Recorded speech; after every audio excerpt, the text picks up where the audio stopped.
السلام علیکم ورحمۃ اللہ. اذان دے دیں.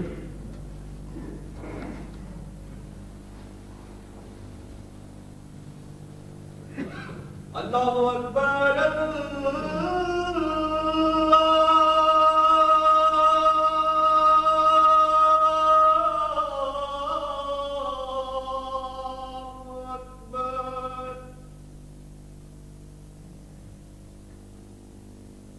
اللہ اکبر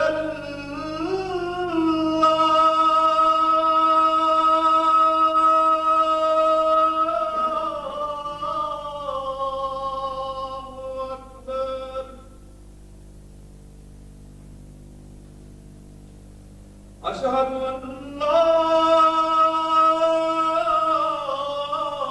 الہ الا اللہ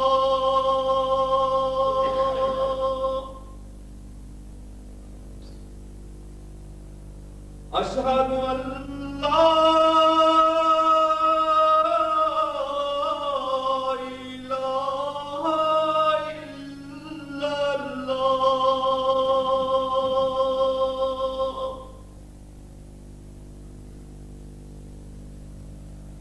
اشہد ان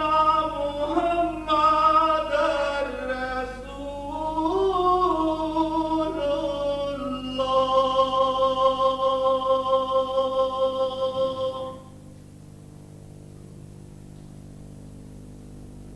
اشہد ان محمد رسول اللہ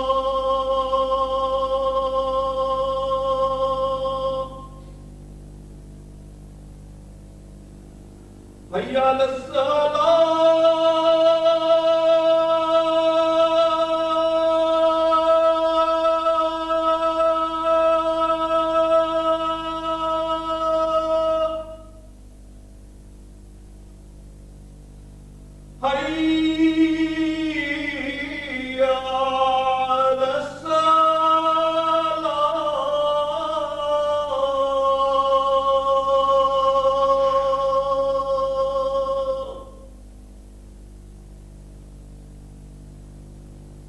حی علی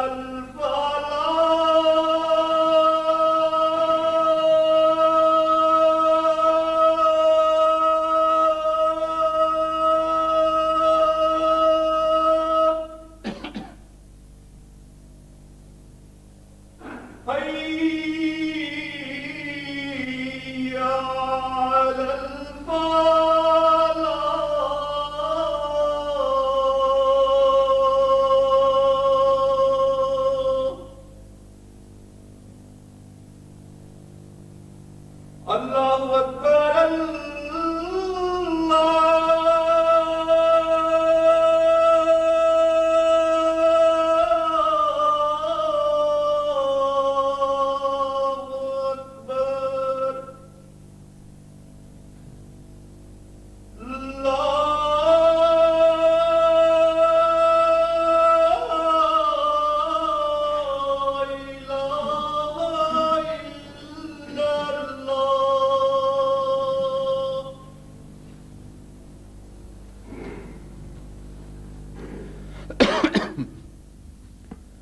اشہد ان لا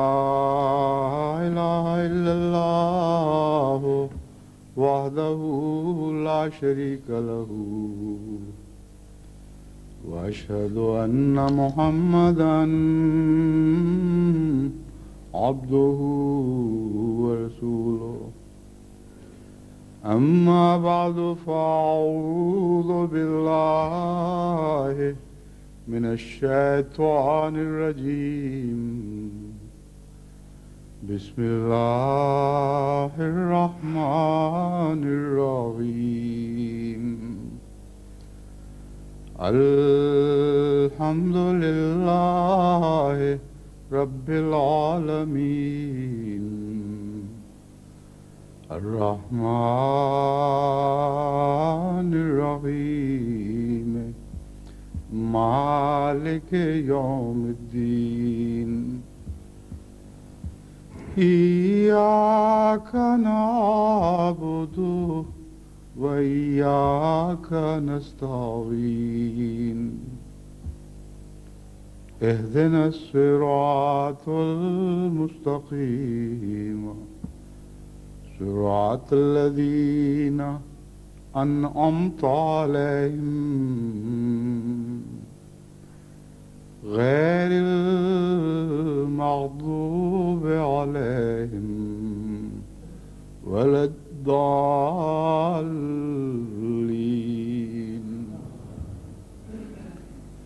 يا أيها الذين آمنوا اتقوا الله حق تقاته يا أيها الذين آمنوا اتقوا الله حق تقاته ولا تموتن إلا وأنتم مسلمون واعتصموا بحبل الله جميعا ولا تفرقوا واذكروا نعمة الله عليكم إذ كنتم أعداء فألف بين قلوبكم إذ كنتم أعداء فألف بين قلوبكم فأصبحتم بنعمته إخوانا وكنتم على شفا حفرة من النار فأنقذكم منها كذلك يبين الله لكم آياته لعلكم تهتدون. یہ دو آیات جن کی میں نے تلاوت کی ہے یہ سورہ آل عمران سے لی گئی ہیں اور ان کا بسم اللہ کو شمار کرتے ہوئے نمبر 103 اور 104 ہے۔ پہلی آیت میں یہ فرمایا گیا کہ اے وہ لوگو جو ایمان لاتے ہو اللہ کا ایسا تقوی اختیار کرو جیسا کہ تقوی اختیار کرنے کا حق ہے۔ وَلَا تَمُوتُنَّ إِلَّا وَأَنْتُمْ مُسْلِمُونَ، اور ہرگز نہ مرو مگر اس حالت میں کہ تم مسلم ہو، اسلام لانے والے ہو اور اپنے آپ کو خدا کے سپرد کرنے والے ہو۔ ان دو آیات، اس آیت میں دو احکام جاری فرمائے گئے اور دونوں احکامات کے ساتھ ایک ایک سوال دل میں اٹھتا ہے۔ فرمایا